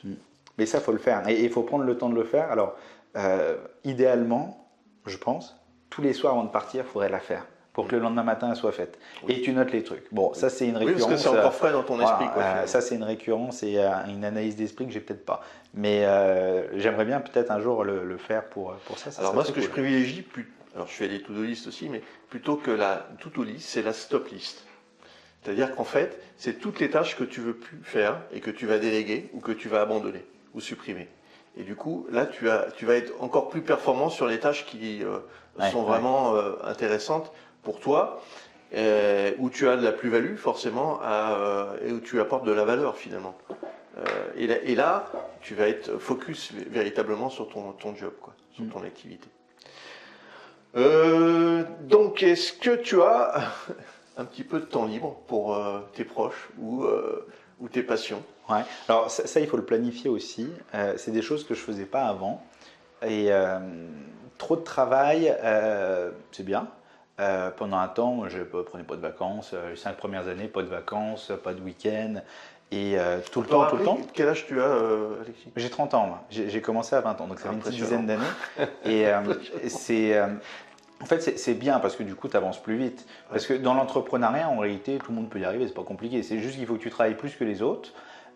Et pour pouvoir travailler plus que les autres efficacement, parce que si tu ne travailles pas efficacement, ça ne sert à rien, il faut que ça soit un domaine qui te plaise au minimum. Si ça te plaît, tu vas passer plus de temps et tu vas être efficace et tu gagnes, c'est tout. Ça fonctionne parce que j'ai passé 10 ans à travailler 15 heures par jour, quasiment tous les jours. Sinon, ça ne fonctionne pas. Si tu fais du 35 heures par semaine, ouais, c'est comme c'est aucun intérêt. Les sportifs de haut niveau, ils s'entraînent au quotidien, tous les jours. Exactement. Et si, la médaille d'or s'ils sont bons, c'est parce qu'ils s'entraînent tous les jours, tout le temps. C'est pas parce qu'ils sont bons qu'ils s'entraînent, c'est l'inverse. Donc avant, je travaillais probablement beaucoup trop. Alors c'est bien parce que du coup ça te permet d'être toujours dedans et ça te permet d'apprendre la gestion du stress, des problèmes et tout, la gestion des burn-out aussi, c'est des choses sur les entrepreneurs où on parle pas beaucoup mais qui sont indispensables. C'est-à-dire qu'un burn-out où tu peux plus, t'arrêtes tout, en fait dans l'entrepreneuriat tu es toujours à la limite. Ouais. Et tu apprends à comprendre cette limite où tu es le levier. Et en fait, tu es bon juste avant. Donc il faut que tu arrives à aller dedans sans aller trop loin. Moi j'ai déjà fait des burn-out où tu peux plus, tu dis voilà, je stop. Et c'est pas bon parce que là du coup tu perds. C'est comme si tu avançais et puis du coup tu dérailles ton vélo. Donc il faut vraiment que tu apprennes à être là et d'être toujours dans cette limite-là. Il faut être capable aussi de rebondir après un burn-out. Il faut être quand même prêt de rebondir. Ça c'est des choses où moi j'ai eu la chance de réussir parce que je sais pas pourquoi, mais j'en ai fait plusieurs et il faut vraiment arriver à cette limite-là juste avant cette petite zone où là tu es le plus performant et tu le sens. De toute façon, tu le sens que c'est comme si tu faisais de la voile. Alors, des citations de voileux, mais tu as ton vent, tu arrives au près, et en fait, quand tu es au près, c'est là où tu avances le plus vite. Et dès que tu passes à côté, pouf, la voile vacille et c'est mort. Donc, il faut vraiment être à la limite, tout le temps tenir jusque-là. Et des fois, tu lâches un peu parce que tu n'en peux plus, quoi. Donc, il faut. Après, sur l'organisation du temps libre et tout, faut l'organiser. Moi aussi, si je dois aller manger au restaurant avec ma femme, t'es un voileux. Oui, j'aime bien les voiliers. Ouais. Si je dois aller manger au restaurant avec ma femme, je le planifie dans mon agenda. Alors j'ai une couleur, bleu c'est perso, vert c'est pro, mais je le planifie. Il n'y a pas de. Mais en fait, ça peut choquer en disant c'est bizarre, il prend rendez-vous avec sa femme et tout. Mais en fait, t'es obligé. T'as pas de tous les jours 19h on est à la maison, ça marche pas. Parce que si demain moi j'ai une merde et des fois ça arrive. En fait, il n'y a pas d'histoire de je dois rentrer, il n'y a pas de débat. Tant que ce n'est pas solutionné, on ne rentre pas. Si ça dure 72 heures, on sera là 72 heures. Il n'y a même pas de est-ce que c'est normal, est-ce qu'il faut. On est en situation de crise, c'est la guerre. Et si tu ne solutionnes pas ça, en fait, tu coules ta boîte, c'est fini. Donc il faut. Et des fois, dans l'immobilier, c'est aussi un petit peu le cas. Tu peux avoir des problèmes avec un locataire ou un squat ou un truc où tu sais que de toute façon, si tu attends les 48 heures d'occupation, tu es mort. Donc c'est maintenant. Et tu ne peux pas dire tiens, je fais une pause parce que ma série sur Netflix, je ne sais pas quoi. On s'en fout. Ça n'existe même plus. Ouais. C'est des priorités en fait sur ta to-do list. Ouais, finalement, c'est ça. Être entrepreneur, c'est gérer les priorités et trouver la meilleure solution aux problèmes que tu as. Et le talent, c'est de se dire qu'il y a certains problèmes qui seront à gérer plus tard et se les enlever. Oui. Parce que, en fait, dans ta tête, tu te dis voilà, j'ai toute cette liste de problèmes. Alors, pour certaines personnes, ils disent on est mort. Mais c'est pas très grave, il y a des problèmes là, celui-là, c'est un grave et tout. Comment on va faire? J'en sais rien. Ouais. C'est un problème pour plus tard. Enlève-le de mon esprit, c'est pas la priorité, je le mets là, on le reprendra après. Et on se concentre sur le truc qui est important. Le reste, voilà. Parce qu'en fait, et d'ailleurs, quand ça, je le faisais souvent au début, où tu es en situation un peu de crise, où tu te dis j'ai trop de problèmes. Il y a plein de choses, machin, tu as un contrôle URSSAF, tu as un machin, enfin, tu as plein de problèmes dedans, tu te dis on est mort, fin du jeu. Et en fait, tu écris sur ta feuille tous tes problèmes et tu mets un temps pour solutionner ce problème-là. Souvent, tu es très optimiste avec toi-même, et en fait, tu regardes ton temps et tu dis voilà, 3 semaines. La plupart du temps, tu mets plus 20% et tu es à peu près dans la plaque. Ouais, c'est ça, mais des fois, tu mets même x2. Sur les devis, d'ailleurs, c'est un peu le cas. J'ai un ami qui fait beaucoup de chiffrage dans l'agencement. Père Étienne, où il me demandait sur les temps de chiffrage, sur la fabrication et tout, comment on fait. Et je lui dis, tu prends le temps que toi t'estimes, tu fais x2 et tu verras que tu n'es jamais trop loin de la vérité. et on pourra lui demander, mais je crois qu'il fait toujours ça sur ses chiffrages. Ok. On arrive à la fin de l'entretien. Merci Alexis. Une dernière question. Quelle est la question qu'on ne te pose jamais, que tu aurais aimé qu'on te pose? Alors ça c'est une grande question. Alors, tu m'en as parlé avant, j'ai réfléchi depuis tout à l'heure. J'en sais trop rien. Après, qu'est-ce qu'il faut faire pour se lancer vraiment dans l'immobilier ou dans les affaires ou autre? Souvent les gens se demandent ça et ne savent pas. Faut y aller. Arrêtez de réfléchir. En fait, on pose son cerveau et on y va. De toute façon, tu sais, des fois, il dit mais si j'achète un appartement, peut-être que le locataire il sera pas bien, peut-être que On n'en sait rien.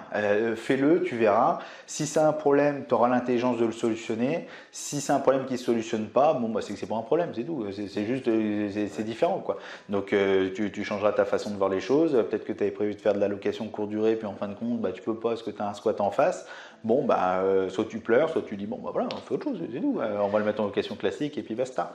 Donc, il ne faut pas s'arrêter et surtout, il faut avancer.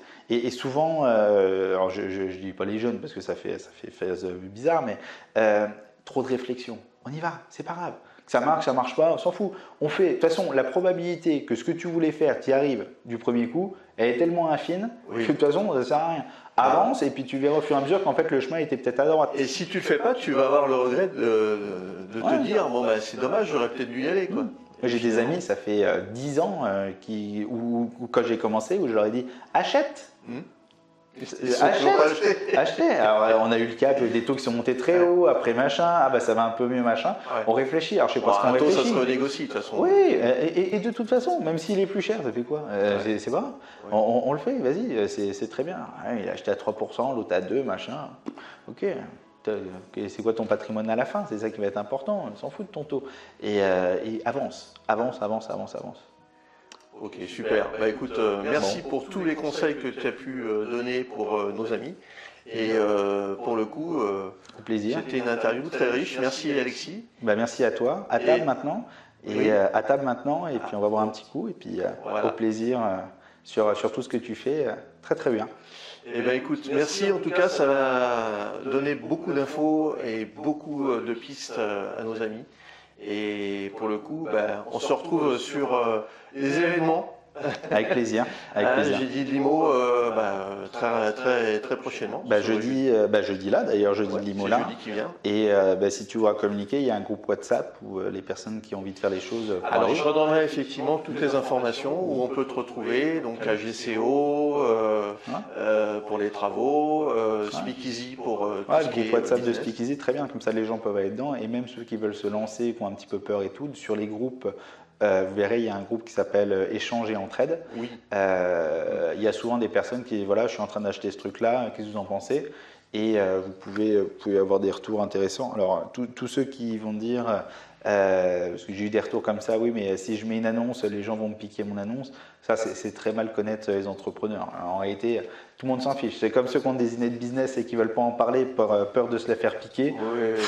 Ils n'ont pas fait. Il n'y a jamais personne qui s'est fait piquer un truc comme ça. Ok, merci beaucoup Alexis. À bientôt. Plaisir. Au revoir. Au revoir.